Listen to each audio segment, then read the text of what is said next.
Good morning, Dr. Rich Griffith. Good to see you this morning. Good morning, and Rich is fine. Opposite of Ah, financial status. yeah, well, you're only a few miles away from us, but we decided to do this out of convenience over Zoom. Sure.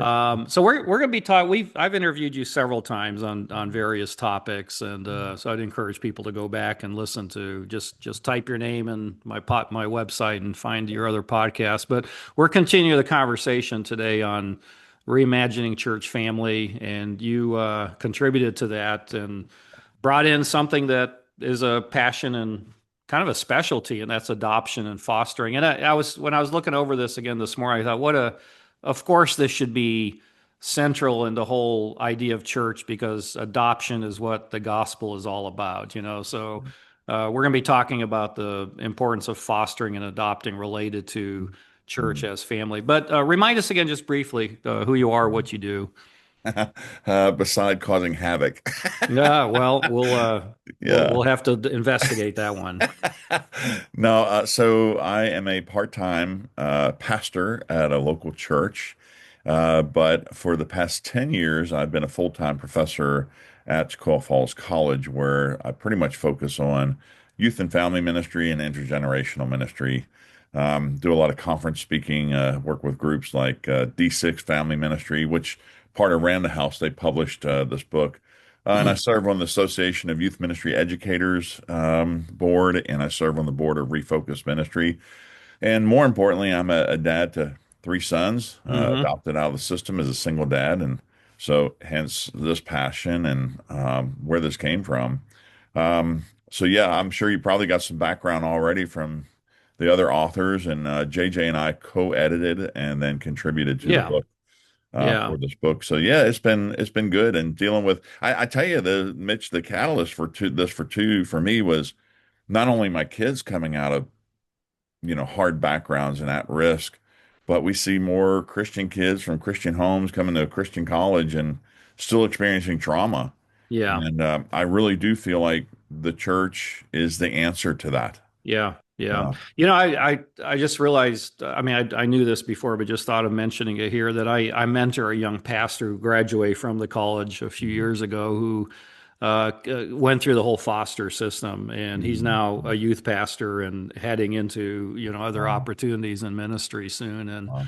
And so, hearing his story and then the way church and Christian community was such a vital part of his spiritual development is really what this subject is all about. Yeah, sure. Yeah, you brought in your own experience of adopting as a single dad into this developing this book, and it really came too out of a frustration because you did what is the right thing. You obeyed God and Right. adopted boys. You're a single dad, but you still felt you refer to it like you were a fifth wheel Mhm, in the church, and then used the term too, like because you're a non-traditional family. mhm. And so your own experience, what did that reveal to you about where the church is at in this, in understanding this, but also appreciating their role in it? Yeah, it's a work in progress in the sense that, again, my doctoral work is in youth, family, and culture through Fuller Theological Seminary. And, the research showing that at best we've been retaining 25% of our young people that are in church, right? We spend Hmm. all this money and Hmm. all this programming. And you have to start asking the question, well, why are we only retaining 25%? If there were any other job, we'd be fired. Yeah, yeah, Right. yeah. Except maybe baseball, right? Having that Hmm. average is not that bad. Good But point. for the batting average, but yeah, I don't want to bat 25% with young people, you know. So the frustration has been that for a very long time, we have had these isolated, siloed ministries. And I know, you've seen that in a lot of churches. It's the most segregated institution in America. We're segregated by denominations, by race, sometime by Hmm. class. But even in the local church, we're siloed and segregated. We go in and children go one way, youth go another, adults go another, senior. And so this isn't just written from a perspective, in my heart at least, of, oh, I'm a single dad of adopted kids. It's also written from academic and from youth pastor experience, from church Yeah. ministry pastor experience. we've got a long way to go. And what I discovered, and this actually started back in, gosh, 2010 when I started my doctoral work, of recognizing that, the youth pastors, ministry leaders in other areas can see that we are siloed, can see there needs to be a different approach. But if you're not the lead pastor or the leadership in the church and you don't get it, it won't happen. Mm-hmm. So I'll give Mm-hmm. you a perfect experience of this. So when I adopted my first son, man, it just came with a lot of trauma, and I was exhausted. Yeah. And I was serving on church as a youth pastor, and I felt like a fifth wheel on staff, even because like our church would do this thing called Married People Big Night Out. Yeah. And it was great, right? I totally applaud it. And that's why I reiterate, this book does not do away, and maybe other authors have said this. We're not denigrating the nuclear family, the ideal family. We want that. Right. Right. Yeah. But but how do nuclear families come and surround these other non-traditional families, Yeah. right? Yeah. So for me, even on staff, I was really envious. I was exhausted. I was wiped out. I was like, I even told my colleagues on the ministry staff, I'm like, we need something like this for single parents. Mm-hmm. And their response was, we're not ready for that yet. Yeah. Well, to my knowledge, this church has never done anything for single Mm, parents like mm, that. Or mm. even find a way to incorporate us into, because we have so much. I hate to say it, one of the people, and I think I write about this in the book. One of my congregation members at another church says, Pastor Rich, we have the church has idolized marriage. Yeah. Yeah. We've made an idolatrous thing because she was Mm-hmm. a grandmother who lost her daughter, and she was raising her. This is not Shelley's story, but she Mm-hmm. was raising her granddaughter, and she felt like a fifth wheel because she wasn't married again. She lost her husband. She was a Yeah. widow, raising her granddaughter. And the thing is we've constantly defined family ministry as nuclear family, parents who have young children in kindergarten through fifth grade. And man, we sure are leaving out a lot of people. Yeah, yeah. Well, that's where again your the theology of church as family allows for everybody to come in and feel family Yeah, in the church, but ideally that sounds great, but it doesn't happen and there needs to be some we'll talk about what sure. can be done in a concerted effort to change that culture and that mindset. Give us a define family theologically and why that's important in this discussion. Yeah, so the context is where Jesus is teaching. He's got a crowd around him, and somebody says, "Master or teacher, your mother and brothers are outside waiting to speak to you." And he said, "Well, who are my mother and my brother, right? Brothers." And he looks around. He says, "This, you are my mother's brother. Those who Hmm. do the will of God." And I find that fascinating because in the book, you'll hear authors who are doing the will of God. You got grandparents who are raising their grandchildren. You have single parents like Shelley's story, not by choice, but by the loss of a husband. You have adoptive parents like myself, who, again, it looks strange, but Hmm. here's so I think we have to. So when my children were adopted, they took on my name. They became Yeah. part of my family. Everything I have is theirs. But does the church treat families like that? Right? Everything they have, is it theirs? I would say probably not, because we have a preference for the nuclear family. And we always shoot. And again, I'm speaking as a part-time pastor. We tend to shoot so much for the ideal that we forget the real. I mean, Yeah. look in the Bible, how many messed up leaders in the Bible, godly people, but they were still messed up. Like Hmm. look at Hmm. Moses, right? I mean, David, you could list all of them off. Yeah. And if we keep shooting for the ideal all the time, instead of looking at the people who are doing the will of God that are not in the ideal situation, what does that communicate? Hmm. Yeah. Yeah. So it's a It's interesting theological. in Yeah. yeah, yeah, go ahead, finish up that thought Oh, because no, we're no, coming no. up That's to go here. that is Yeah. that's the theological definition of Yeah. family, right? Our Yeah. family is so much bigger than blood. Yeah. Yeah. Yeah, it's interesting in the book. You have other authors interjecting a thought, and J.J. Jones, who I interviewed, already wrote this in your chapter. If indeed we believe that the local church is to express our adoption in Christ as brothers and sisters, then this conviction will permeate every program, ministry, and teaching. a biblical model of family included everyone and all have a seat at the table. What was your reaction when you read that? And Yeah, well, JJ and I have been bantering this back and forth. JJ and I were actually in the same doctoral cohort. So, and he teaches here at TFC as an adjunct professor. So we've been Mhm. bantering this back Right. and forth for a while. It's true. I mean, if you think about, I love this. Mark Landell, who's a theologian, he wrote this comment. He says, Jesus ate his way through the Gospels. Mm, And mm, if you think about it, what do you do with family? And that's actually a lost art too. How many families are not mhm. sitting down and having dinner with each other, right? And so Right. just to go to that comment, JJ's comment is so good. It's like we have professionalized discipleship when, I think the question you can ask, and this will lead into later discussion, I'm sure, is like, well, how do we make this happen? Well, what are the things that you do for family, right? Your family.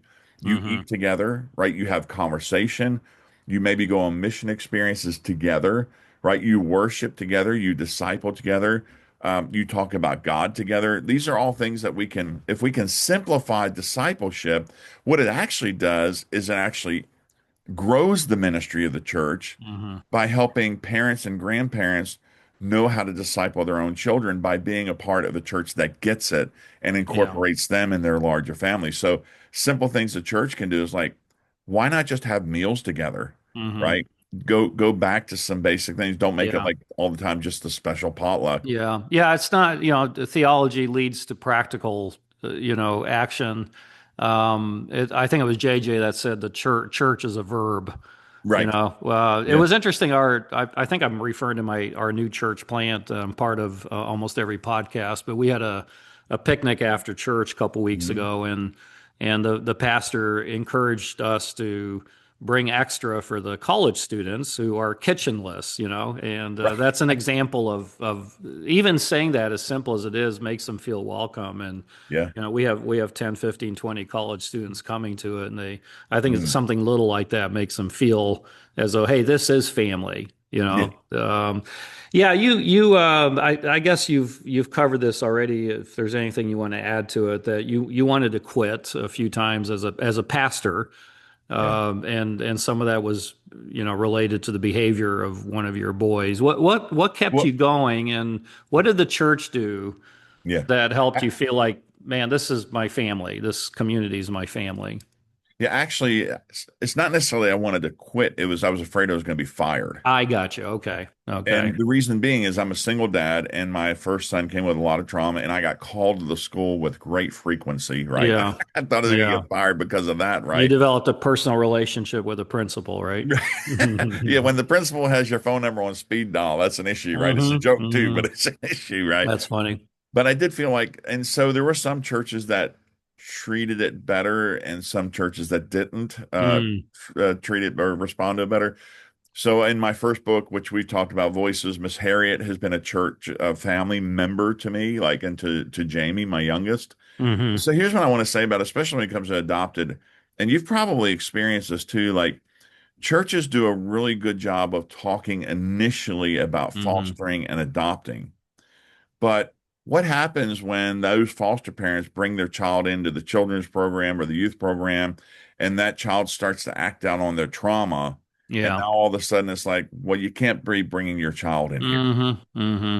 Right. And so what does that do to the child? It's more rejection, which for Yeah. adopted kids and foster kids, they don't need that rejection. They're already getting it in so many places in Just society. They've already had it reinforces in their it. life. Yeah. What's that? It just reinforces it, the trauma. Yeah. Exactly. And so, I mean, there are certain institutions, I don't want to get into this because it's too deep, but my personal experience has been that there are institutions in our society that are not equipped to deal with kids with trauma. And the church is one of them. All right, I'm just going to get into it. Public schools, another. Hmm. And so over and over again, these kids are acting out on the trauma they've experienced, the abuse. And instead of us walking alongside of them and realizing that these things have been done to them by other adults and how can we go Hmm. above and beyond, what we do is we further penalize them. So here's the thing I look at is like, if the church is going to talk about adoption and foster care, you really have to, your staff, somebody, there has to be a team who is what I call trauma informed. Mm-hmm. So recently for me, I just became a what's called a TBRI, trust-based relational intervention practitioner, Mm-hmm. and it's very trauma informed. And so we need churches, to be honest with you, we need churches who are somehow, some people have got to be trauma informed, Yeah. because you Mm-hmm. can't, and special needs informed, right? Even kids who have special needs or families with kids with special needs. That's what it means to be a family, right? I would do, how many times do we say it as parents and grandparents? I would do anything for my children or my grandchildren, right? Mm-hmm. Do we Mm-hmm. have that mentality in the church? Yeah. Yeah. I'm not sure we do. Yeah, I know that a lot of pastors I know of have adopted and fostered, and they're modeling this. And I think we took custody of had parental custody of two kids whose mom died of cancer Mhm, at the mhm. last church that I pastored. And we had them for until they from like 7 to 10 year old. One was 7, the other 10, and we had them until they graduated Yeah. from high school. And I remember a lady came to me when we first did this, and she was a little bit of an antagonist.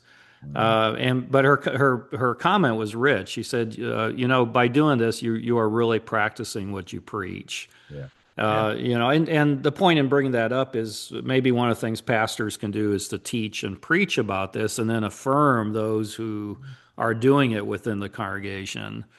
Yeah. But then also as a leadership, look at how do we develop a culture here where Mhm. it's safe, but also a transformative place for kids who have experienced trauma. Yeah. How much more do you want to get into? Because I think the theology is so important here.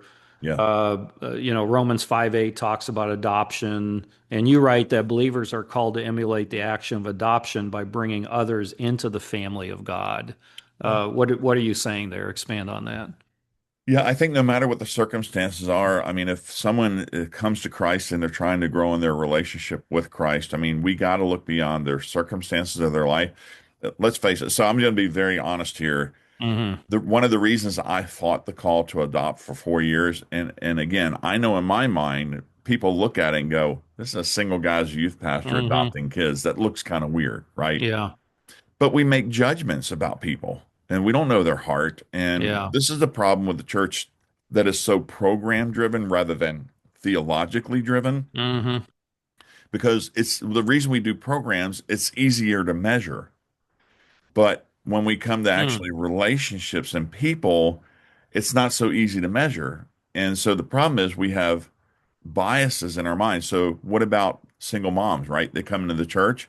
There are people who have biases about that single mom or single dad or grandparents that are raising their grandchildren, right? They might be, well, how did you mess up with your children, right? Yeah. Yeah. That's I mean, there's sad. there's all these Mm. assumptions that we make, Mm. and part of discipleship and theology is do what Jesus did, which is again, invite a person out to grab a cup of coffee and just hear their story before you make assumptions, because then you'll find out that these people really are trying to do the will of God, Yeah. Yeah. Yeah. They're being right? obedient to the commands in Scripture. Right. Well, Yeah. here's the other thing. Listen, when my kids came to me and they were adopted, I knew they came with a lot of junk and a lot of Hmm. stuff, right? But I still made the commitment to adopt them. And this is where it comes in. How many of us came to God with a lot of stuff and a lot Yeah. of junk, Yeah. and yet God adopted us? Yeah. Yeah, that's the theological basis for all of this is Yeah. he's done this for us, brought us into his family, and we are the body of Christ. We are to extend this out. And yeah, I Mhm. mean you write that not everyone is called to adopt, however, everyone is called to care for orphans and widows. Yeah. So reflect on that, but then start delving a little bit into practical things that Sure. other practical things that the church can do. Yeah, so again, like Miss Harriet is a perfect example of this, right? She has become like an adoptive godmother to Hmm. Jamie, and at the sake of being redundant, right? She did I share the story about the sock hop? I don't remember. Okay, so Not today. it's worth repeating. Hmm. So my mother lives in Florida, all the way down South Florida. She can't be the grandma that she would like to be with Hmm. proximity. Hmm. Miss Harriet, I won't say her age because I might get in trouble if she Hmm. listens to this. Hmm. But Jamie basically asked her, because he had a relationship with her, he said, Miss Harriet, my school is doing a sock hop. Would you come as my grandparent? Hmm. And she Mm. did, but not only did she go to the sock hop, she went all out. She made her own poodle skirt. If anybody doesn't know Mm-hmm. what that is, you can Google it. Mm-hmm. But she made her own poodle skirt, the neckerchief, the whole outfit, the shoes, everything. She was the only grandparent that Mm. dressed up like that and did it for Jamie. And oh, by the way, she drove 45 minutes to get there. Wow. So she Mm. drives to the school. She's all dressed up. She gets her picture in the yearbook with Jamie. Mm-hmm. See, to me, that's theology. And matter of fact, it's practical theology. She's loving this child as if he were her own. Mm-hmm. Yeah. And that's discipleship. Yeah. Jamie will always remember that. I mean, how many of us came to Christ because of people who poured into us? Yeah. How many of us went in ministry because people who poured into us? Mm-hmm. Right. And so the practicality of it is sometimes the best, and I think you know this as a pastor, sometimes the best ministry is the stuff we do outside the church. Yeah, for sure. And I think that's where it becomes practical. Now, this is where it gets a little sketchy. Um, a lot of people will say, well, Pastor Rich or Dr. G, give me some real practical things to do, right? I think the only way you can really look at this is number one, stop professionalizing discipleship. That's Mm-hmm. why most parents fail Mm-hmm. is because they feel like they're not equipped, right? Yeah. Read your Bible with your kids, right? Do these things in church. So have members in your church that are it really is a slight DNA shift in most Mm-hmm. churches to move away a little bit from programming and a little more into relationships. Now, don't get me wrong, I think we need to still have affinity ministries. What I mean by that is you don't want to talk to a sixth grader the same way you do a young married couple. Right, right. There's certain things that will may be a little embarrassing, right? You don't want to Mm-hmm. talk about that. So you still have to have some ministry for your sixth grade, your middle school, high school, whatever, your children. But the problem is we're too much into that. Yeah. So when we're talking about a theology of adoption, we're talking about older people learning from younger people and vice versa. So I see it this way in a church. Here's a church example of this. Like most churches, when they hire a youth pastor, they can either afford to hire energy or experience.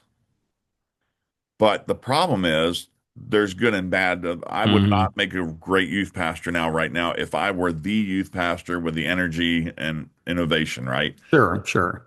So where the church comes together is bringing the wisdom and the experience of the older folks in the church with the energy and innovation of the younger folks of the church. Mm-hmm.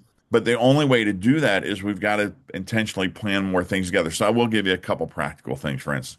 For instance, instead of every year sending your youth to a youth camp or a mission trip, fine, do that one year. But what if the next year you did a church as family camp? Mm. So that your singles are involved in it too, right? When you say church as family ministry, it doesn't matter your family circumstances or context. You are a part of this Mm-hmm. family. And so we're going to do a church as family mission trip. We're going to do a church Mm-hmm. as family camp, whatever it may be. And you put those in your schedule to be thinking about how can we do things intentionally to be church as family where it's more intentionally intergenerational. It all takes intentionality. Some churches do like confirmation. Other churches, if you're not a liturgical church, you might do things like a first church 101, right? And it's Mm-hmm. what does it mean to be a member? And so some of those things, what does it mean to have basic Christianity? Some of those things you can do seasonally, right? You could do a fall semester of church 101 and all intergenerations, it's all Mm-hmm. intergenerational, right? And so it's just thinking, how do we move beyond just the affinity group and do things with more intentionality, not just meals. Yes, that's part of it, Mm-hmm. but also how do we do courses and train each other to be in community with each other and learn and disciple each other. Mm-hmm. Yeah. Another practical example is I'm a firm believer in this. I think I told you this before. They're older now, but when I was pastoring the same church where I'm at now, 4 and 5 year olds would kind of fight a little bit to take up the offering. Mm-hmm. So, and I think anything an adult can do, a child can do with Mm-hmm. training. And by the way, think about the beauty of this. You got a kid who's learning, and it might be a 11, 12-year-old, 15-year-old, but a kid who is learning how to serve on the AV team alongside adults, or a kid who has an interest in playing guitar. And maybe you don't plug them in for a while, but they're shadowing the adult Mm-hmm. worship leaders so that they become the next generation worship leaders. Right. And so if my church is doing that for my boys where they feel plugged in and connected, where they have the areas to serve, here's what's going to happen. Number one, the older people have the wisdom and experience. They know that their life and ministry is mattering, but for the younger ones, they know that they have a place of belonging and identity. I don't know if you know this, but younger people, Gen Z and millennials, do you hear they're actually going back to church, but it's the Catholic Church and Orthodox Yeah, Church. yeah, yeah, Well, the reason being is because it's all about identity and belonging yeah. and stability and consistency. Now, I want to go to the older folks and say, there's this period of time called generativity versus stagnation. Does my life matter? Did it count? Right? Hmm. Well, think about a church when the church says, "Oh, we want to reach out to younger families now." That's great. But the problem is, what does that put in the mind of the older folks who are the legacy people who've been there forever, Hmm. who've given their time, talents, and treasure, and now and it's here's the thing, nobody's intentionally discarding the older generation, but what is the message they're hearing? We want to go after younger families, right? Yeah, yeah. Okay, great, but let's just go after being the family. Hmm. Right. And so, Wow. yeah, Yeah, you have to yeah, do intentional things to reach out to affinity groups, but we have to do more intentionality about reaching out as church family and being more intentionally intergenerational. And when yeah. that happens, my sons who have a single dad have so many more family members now who are speaking into their life, giving them places to serve and opportunities to be involved. And guess what? Now my kids know where they belong. They know their identities in Christ. They know they Hmm. belong in this church of family, and it makes the identity formation process for them so much easier. Yeah, I love it.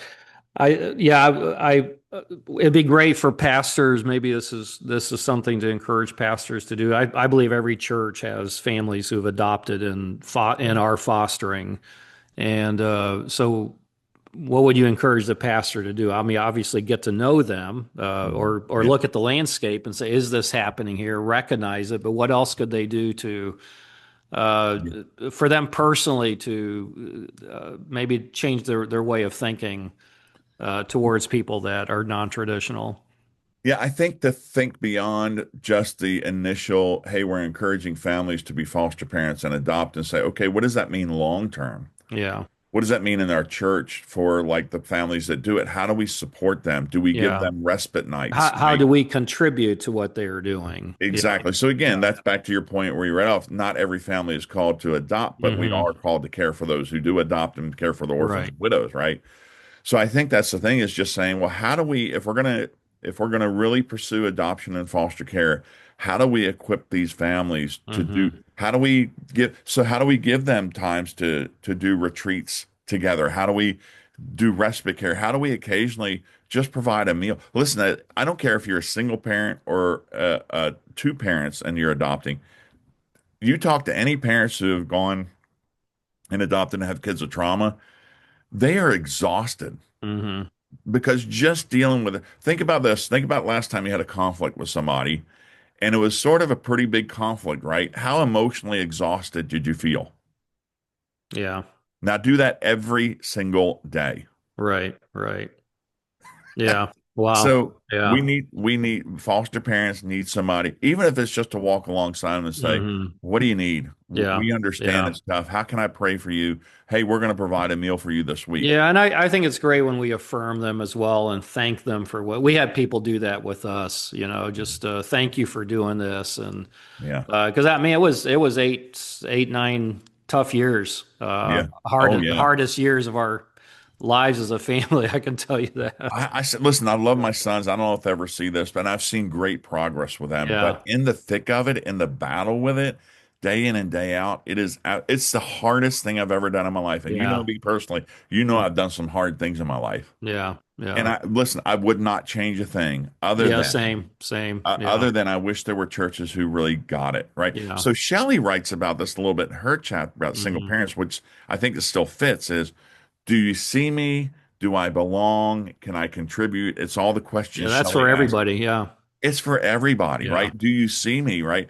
I felt like, again, in the fifth wheel, I felt like my church not only didn't see me, I feel like they're like, oh, that's really good that you adopted and you whatever, but there was nothing there. Listen, if I'm exhausted and I'm saying as a single parent, we need something like this for single parents, and you don't do it, what you're really Hmm. saying is we don't see you and you don't matter. Yeah. Yeah. And Wow. I wasn't even saying it Yeah. about me. I was saying I Yeah. see it. Yeah. I Yeah. have Well, more it's, empathy for single moms now. I never knew. When I was a yeah. youth pastor, I had no idea. Yeah. When I Yeah. adopted my kids. I look back with some sadness that maybe I, unconsciously viewed them differently than everybody else. I hope not, but, yeah, it's worth reflecting over.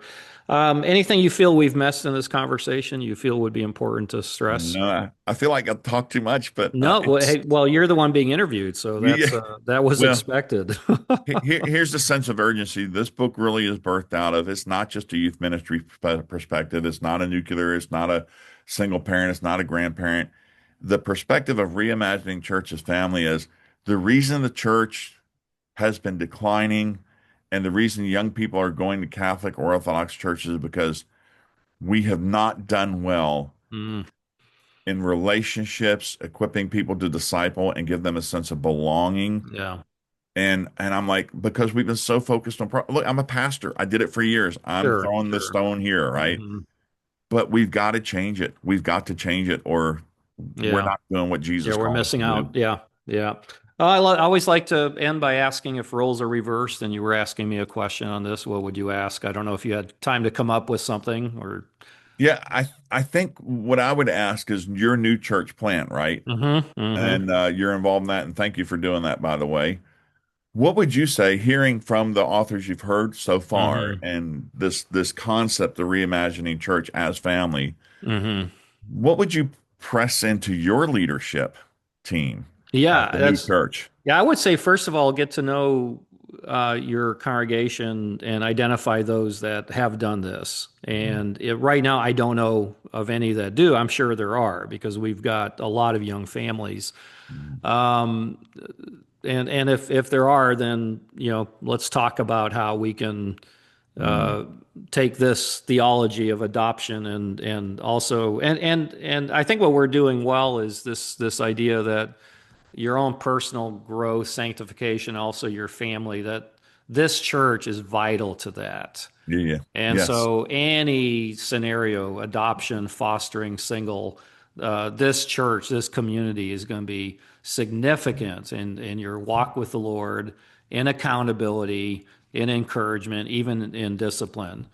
And I think also the proximity to the college, Yeah. it seems like we're being very intentional Yeah.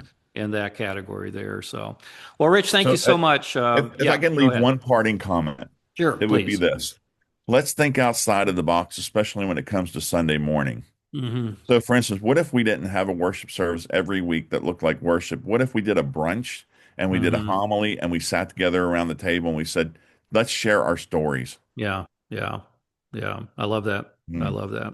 mm. Yeah, great conversation, Rich. Thank you so much. Thank you. God All right, bless. Lord bless you. Bye.